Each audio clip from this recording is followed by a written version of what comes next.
Transgender activists have done a really good job of convincing people that being transgender is something that you're born as, and that it's inherent, that it's much like eye color or height or skin pigmentation. It's just how you're born.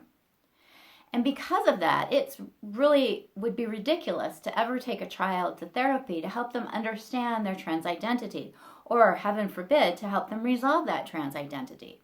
Their whole basis is that this is how you're born. So taking a trans child to therapy would be much like taking a child with light skin into therapy to try to help them get their skin pigmentation darker. Or maybe a child like me who has lots of freckles, to take her to therapy to get rid of the freckles. That is how ridiculous it is. That being transgender is so innate that it's absurd that we would want to take children to therapists to help them understand their trans identity or to identify underlying causes. The thing is about claims like this is it only takes one example, one counterexample, in order to break down their claim. And I am it. I am just one of many. I was a trans child. My trans identity was a result of a sexual assault.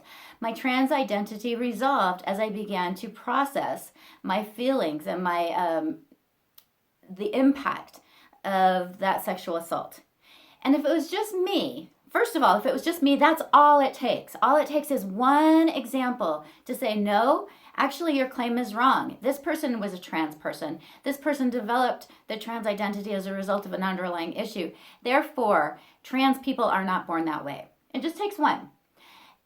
But there are more than me. And I just wanted to read a couple because I think it's really important for people to realize that by denying children who identify as trans therapy to help them understand the underlying causes of their transgender identity, we are denying them critical mental health services that are it's gonna cause a huge impact that will ripple through their entire life. All right, so Kathy Grace Duncan, a former trans man who was molested by a family member, and it confirmed in her a belief that women are weak, vulnerable, and hated. And therefore, she identified as trans. There's Luca Grappoli, who says, I was born a woman and withstood molestation as a child, which left me feeling unprotected and unworthy of genuine love. She came to the mistaken conclusion, as did I, that girls are victims. And then I'm going to probably mangle this name, but it's Leako Montanello, who completely medically transitioned and is now detransitioning, who talks about the fact that she has a history of childhood sexual abuse. And then there's Walt Heer, who has talked about his trans identity and how it was the result of an underlying issue. So there's not just me. It's not just me. There's a bunch of us. There's a growing number of people who are coming out and saying, wait a minute, trans is not inherent. It is the result of an underlying issue. And what inevitably happens when those of us who were trans come out and say, no, we need to have therapists be able to work with these children because trans identity can be the result of an underlying issue, often something as traumatic as sexual assault. And if they're not allowed to talk about these trans feelings and where they came from, those kids aren't going to get help. They're not going to get the mental health services that they need. And so, to me, this is quite profound that we're actually going to deny children who, in a lot of cases, were sexually assaulted or abused from getting the help that they need. That's just, to me, it's criminal. So what the trans activists say to someone like me, they say, well, you were never really trans.